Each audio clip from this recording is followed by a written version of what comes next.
When we think of the Wild West, most of us will imagine a dusty, sunburned cowboy pushing open the batwing door and entering a saloon. The piano suddenly stops. All eyes turn to him. That scene has become iconic in dozens of Hollywood movies.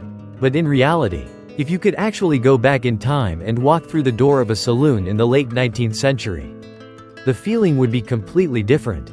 The atmosphere there is not sparkling, not full of drama, like in the movies, but a strong mixture of sweat, tobacco, old beer and dust. The light is dim, the floor is crunchy with the sound of shoes stepping on damp sawdust, and the whispers of the card tables echo.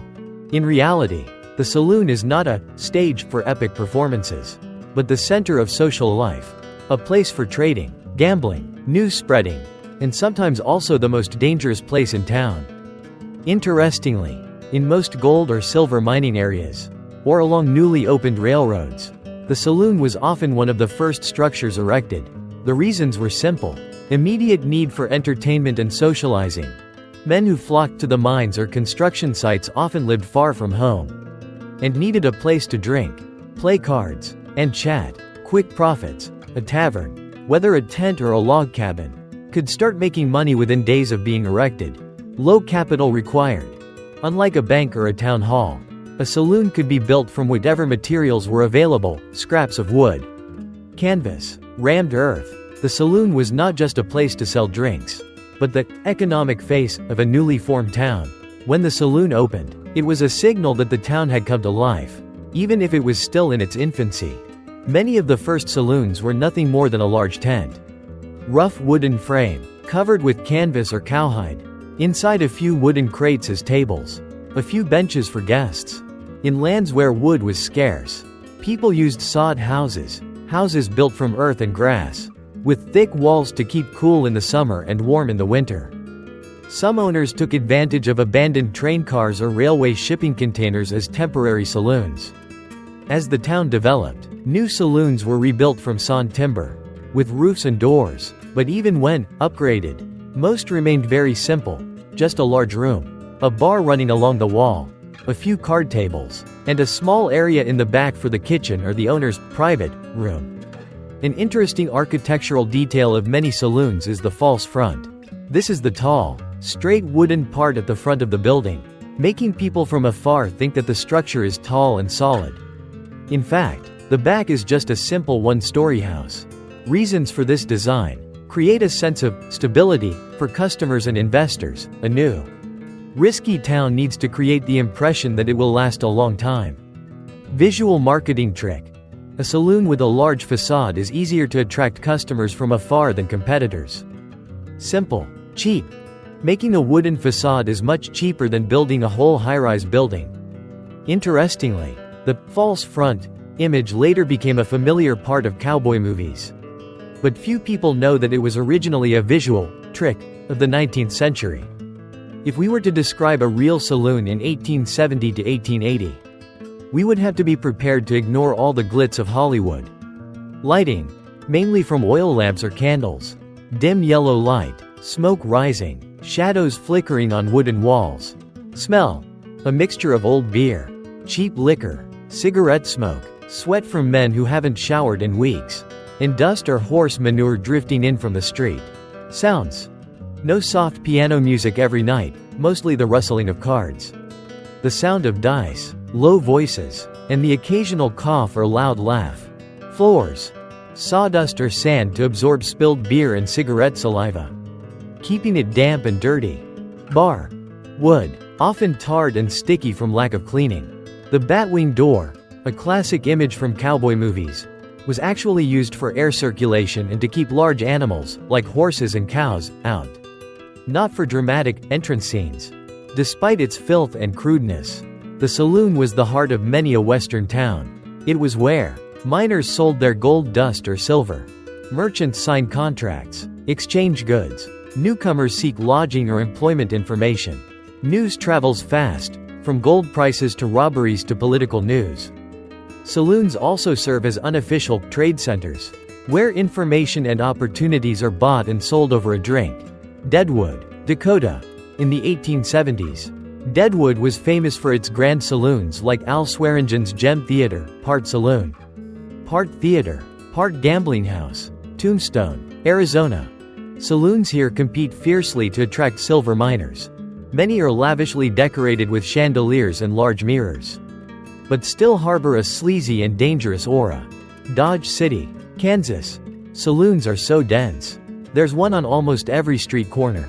This is where cowboys, soldiers, gun dealers, and professional gamblers come together. Hollywood upgraded the saloon into a more romantic, clean space, with music, lights, and timed gunfights. In reality, the saloon was a mix of opportunity, chaos, survival. It was not pretty, but it reflected the harsh and pragmatic nature of the West. When people think of danger in the West, they often imagine flashbang gunfights in the streets, or horse riders galloping into town. But the most silent killer doesn't carry a gun. It's in the air, in the drinks, on the doorknobs, and even in the breath of laughing people. Saloons were not only places to socialize, but also a hotbed of bacteria, viruses, and parasites, a veritable plague in a context of extremely poor sanitation at that time. Living conditions in the West in the late 19th century can be summed up in 3 words: no infrastructure. Water is scarce. Most towns have no water supply system. Water must be drawn from rivers, wells, or carried in barrels from far away. No sewer system. Dirty water, waste, dishwater, are often dumped directly onto the streets or vacant lots. Dirt roads. When dry, dust flies into every corner. When it rained, mud mixed with horse, buffalo, and cow dung stuck to shoes on the floor. The saloon, with its always open door, let in all the dust, odors, and bacteria from outside. At that time, bathing was a rare event, almost a luxury. Water was heated by firewood or coal, time-consuming and labor-intensive. The whole family shared a basin of water. The father bathed first, then the other members. By the time it was the last turn, the water was cold, murky, and smelly. Some towns had public baths, but not everyone could afford to pay. In the saloon environment, most of the guests were men doing hard work, their clothes unwashed for days, covered in sweat, dust, and grease. Combined, the smell in the saloon became something that a modern person could not bear. Toothbrushes had existed in America since the early 19th century, but in the far West, they were rare. People used small sticks or knives to pry food out of their teeth. When a tooth was decayed or infected, the common solution was to pull the tooth, and the person who did it could be a barber, a blacksmith, or anyone with pliers. A shot of whiskey was used as an anesthetic and also as a disinfectant, though the actual effect was very low.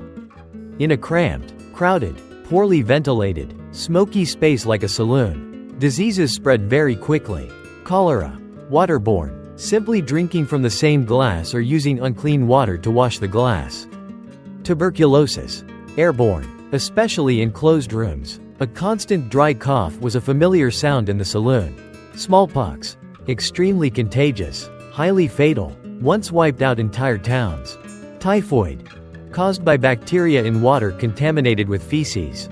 Additionally, sharing cups was common. A cup could be passed around several people, only rinsed with water, usually cold, unsterilized water, between uses. Saloons were a haven for pests. Lice, from clothing and hair, easily spread when patrons sat close together or slept in the bar. Flies, cling to food and drinks, carrying bacteria. Cockroaches, hide in wood cracks, crawl out onto tables and bars at night. Rats, come for leftover food and trash.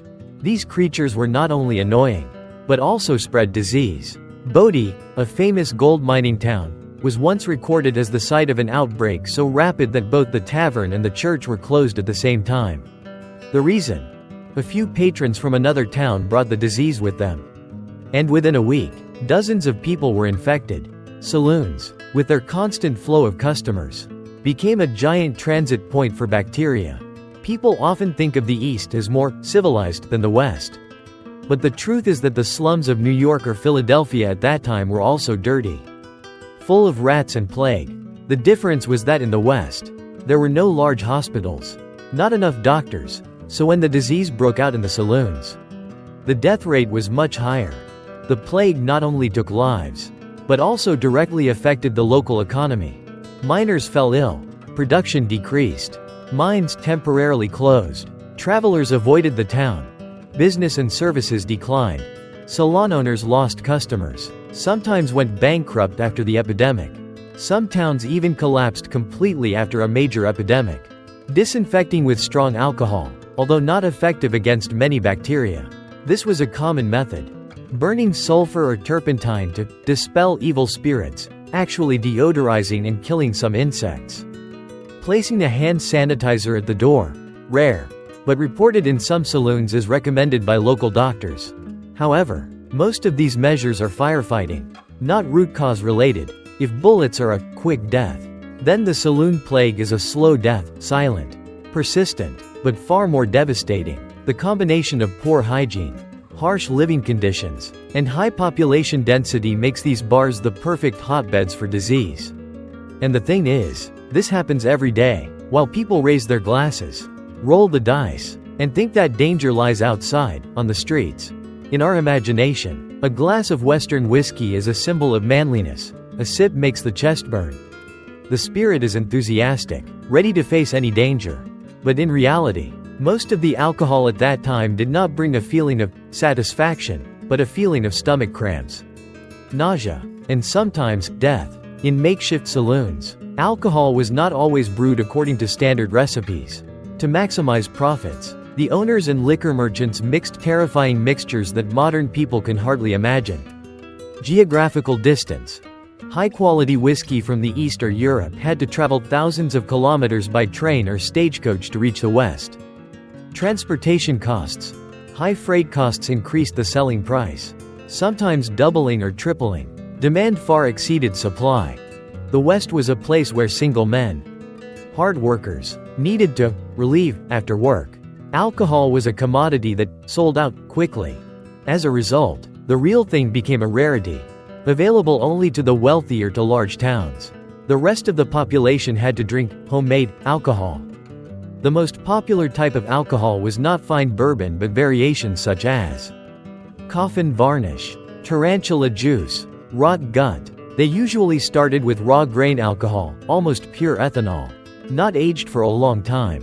Then the bar owner added burnt sugar to create the color of real whiskey, chewing tobacco to add bold flavor and a little bit of nicotine.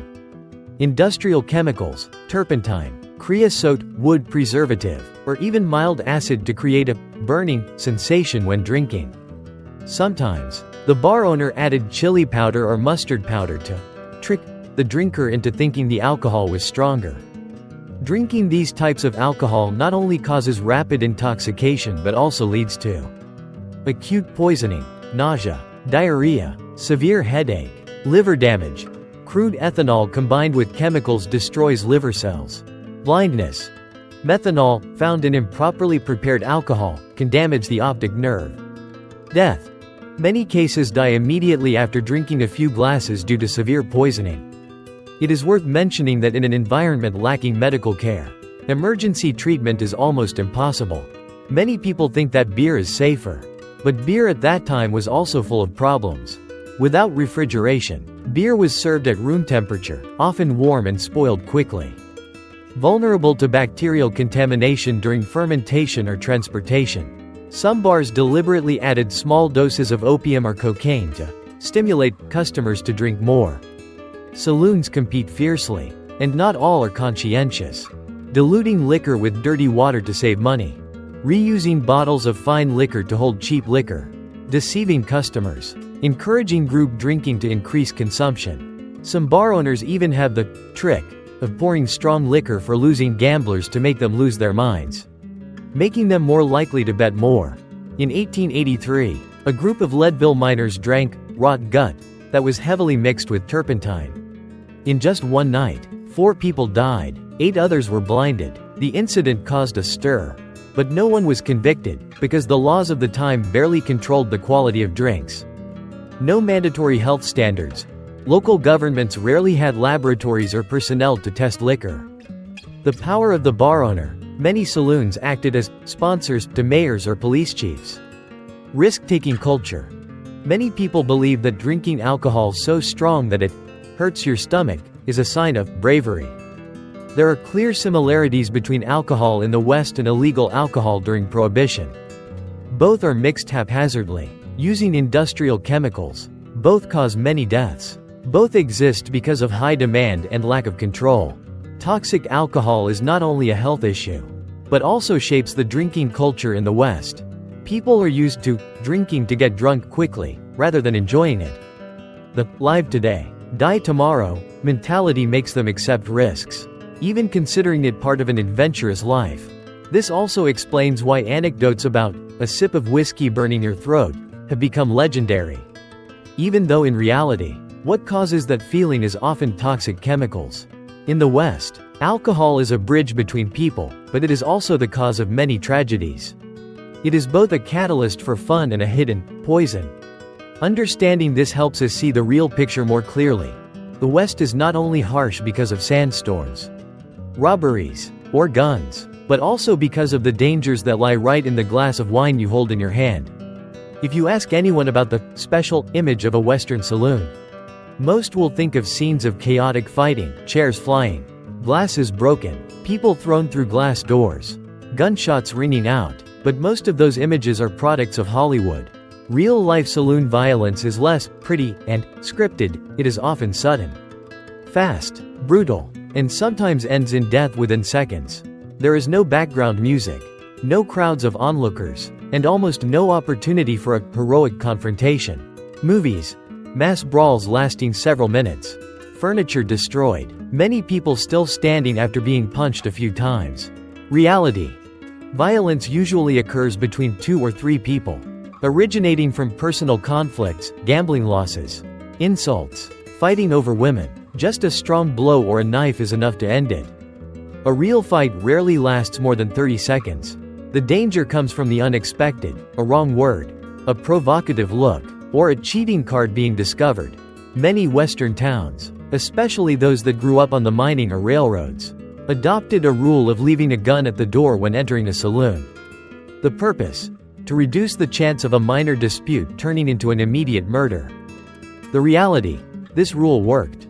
But it also created gunless violence, fights with knives, liquor bottles, or even bare hands, with still serious consequences. In some places, the sheriff or de facto mayor of the town would have the power to ban troublemakers from the saloon for a period of time.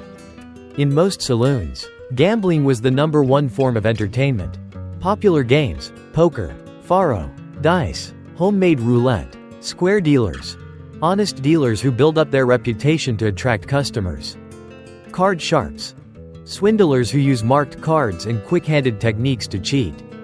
Many fights and bloodshed stem from being caught cheating or suspected cheating.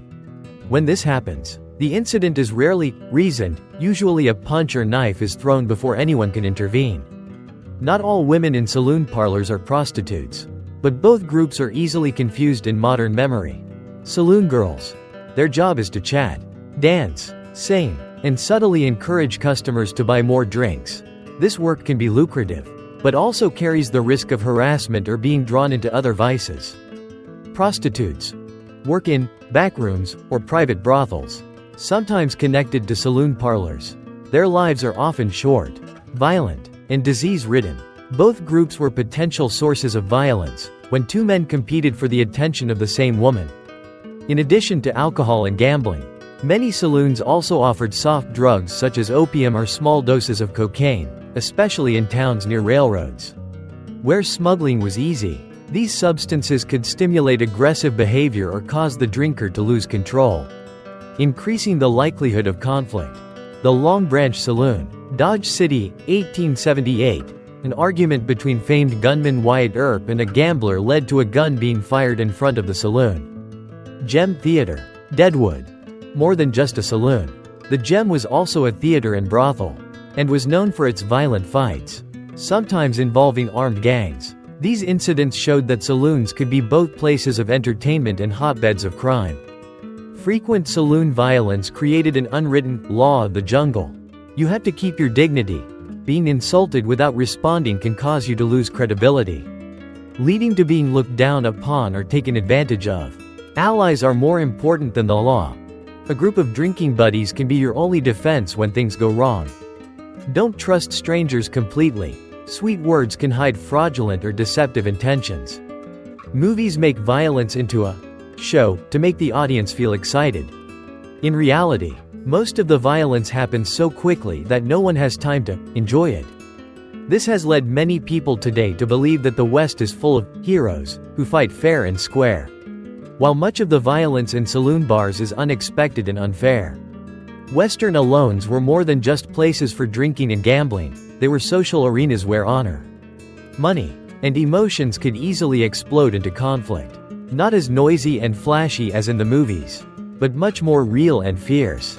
Understanding this, we can see that survival in the West is not just about avoiding sandstorms or horse theft, but also the ability to survive a night in a saloon full of traps. In the popular imagination, the Western saloon is a place where any traveler, regardless of background, can walk in, order a drink, and join the raucous crowd. But in reality, the Batwing doors were not open to all. The saloon was a tightly controlled social space, not only by law but also by a system of unwritten rules. And in the West, these rules were sometimes more stringent than any court. Although the West was seen as a land of opportunity for many, the truth was that racial barriers still existed. Native Americans, often barred from white saloons. Native Americans in saloons existed largely in the imagination of movies, and were rarely seen in reality. Chinese, despite their important role in building the railroad, they were strongly segregated, often serving only in their own communities' bars. Blacks, present in the West as cowboys, buffalo soldiers, or free laborers, but they were often barred from white-owned saloons and had to open their own saloons, both places of entertainment and community centers. This segregation was not only social, but also legal in some states and territories. Proper women, wives, mothers, or middle-class women almost never entered saloons. Entering a saloon could cause them to lose their honor, to be considered bad. Saloon girls and prostitutes, allowed and even an important part of the saloon business. But they were looked down upon and segregated by the outside world. The image of women in the saloons was thus divided into two categories: either completely not belonging here, or absolutely belonging here but negatively labeled. One surprising group that was restricted from entering saloons was the American military. The main reason, Westerners, especially in gold mining or frontier towns, often viewed soldiers as representatives of the federal government, which they saw as intruding too deeply into their free lives. In addition, soldiers were often paid by the month, and when they were on leave, they tended to drink heavily, cause trouble, or get violent. This made many bar owners wary and set their own rules. Salons not only had "who gets in" rules, but also had unwritten rules about how to behave. Don't ask about your past, in a land full of people running from the law. Asking someone, "Where are you from?" could be a dangerous move. Respect the drink deal. If someone offers you a drink, you're almost obligated to accept. Refusing is a serious insult. Save face. Any act of embarrassing someone in public can lead to a fight or even murder. Do not intervene in a dispute if you are not directly involved, unless you are willing to be the next target. Saloons are like a miniature society, with clear stratifications. Top, mine owners, big ranchers, wealthy merchants. They often drink expensive liquor, sit at separate tables. Middle, cowboys, skilled miners, famous hired guns. Bottom, common laborers, newcomers, petty criminals. Seating, drinks, and service all reflect this hierarchy. In many towns, the police or sheriff only intervenes when things have gone too far.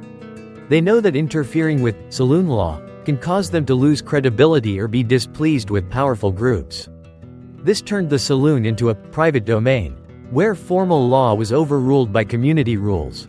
In 1875, at a saloon in Wichita, a newcomer from the East made the fatal mistake of refusing a local cowboy's offer of a drink.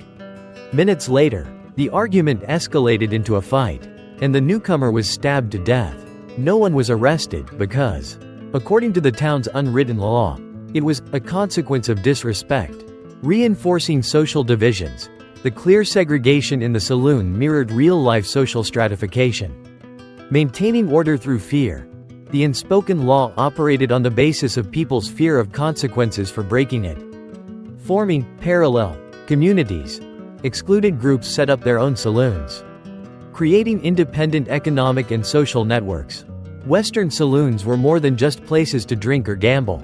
They are microcosms with their own system of distinctions, rules, and hierarchies. Entering a saloon means agreeing to play by its rules, whether you agree with them or not.